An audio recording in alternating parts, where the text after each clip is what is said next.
So yan, magandang gabi sa inyong lahat mga kasikap.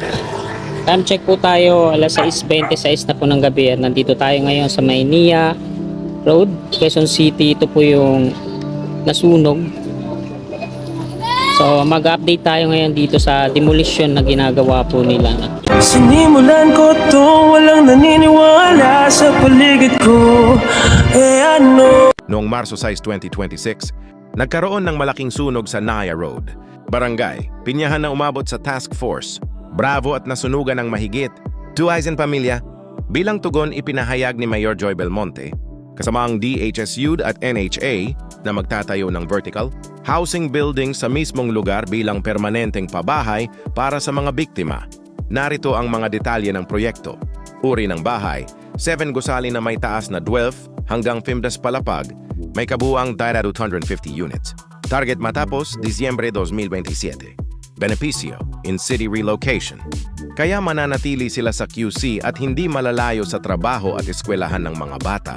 Habang hinihintay, magbibigay ng rental, subsidy ang gobyerno para makatulong sa upa habang ginagawa ang mga building.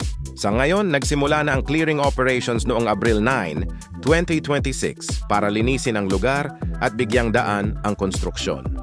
And we had planned for that. Talagang ginawa naman ng lokal na pamahalaan ang aming panig, no, para may sa katuparan ito. Pero may mga hindi na pagkasunduan with the national government agencies. Pero ngayon,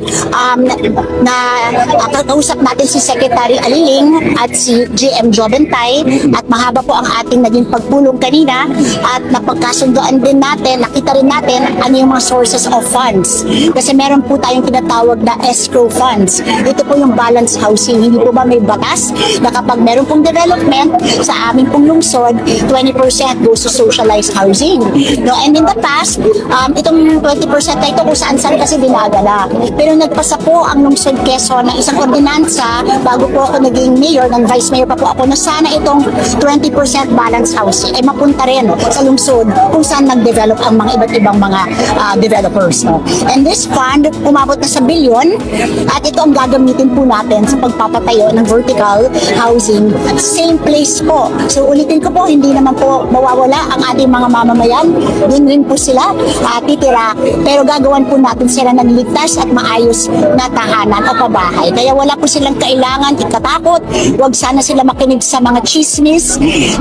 Pinaglalaban po talaga natin na manatili po sila dyan. Dahil naniniwala po tayo na sila po ay pinanganak dyan, lumaki na dyan, at may karapatan magkaroon ng tirahan sa lungsod na kanilang minamahalan. Ito po ay part ng legacy na rin ng inyong administrasyon na mayor, na magkaroon na talaga ng parang final na kaayusan dito sa mga residente nito. Siguro hindi ko naman sasabihin legacy dahil tungkulin naman natin ito, pero sisiguraduhin po natin na itong pangyayaring ito ay mauwi sa isang magandang kinalalabasan.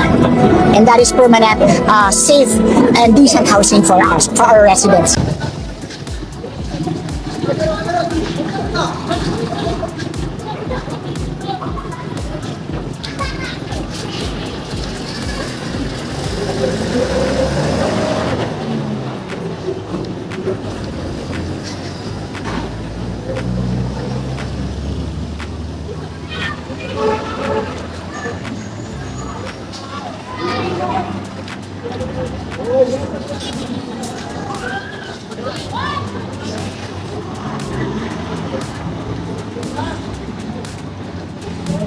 Dapat kanina tayo nakapagpalipad kaso di pa ako naka-out sa trabaho.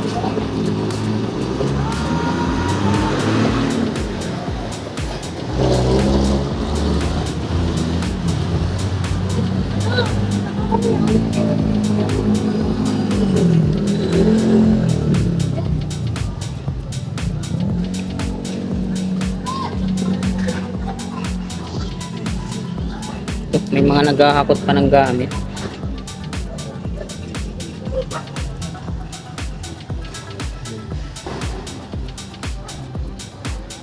Parang sa ano lang, Iran.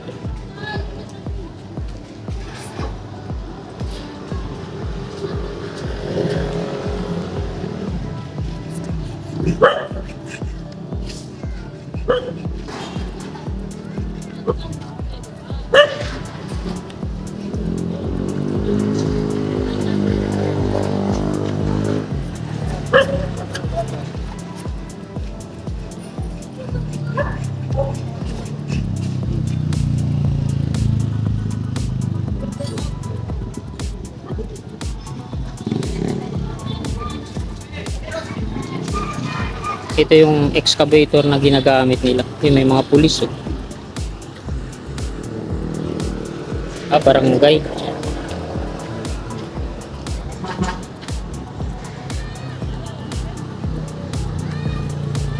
Oh, mga armado pala to. Mga pulis nga. Baka barilin yung drone natin. Angat tayo konti. Ang daming pulis dyan. Grabe. Saan yan? Sa may binasakan? Doon sa may traktor? Barilin tayo. Iilaw na. Doon pa yun, no? Yung nandoon ka.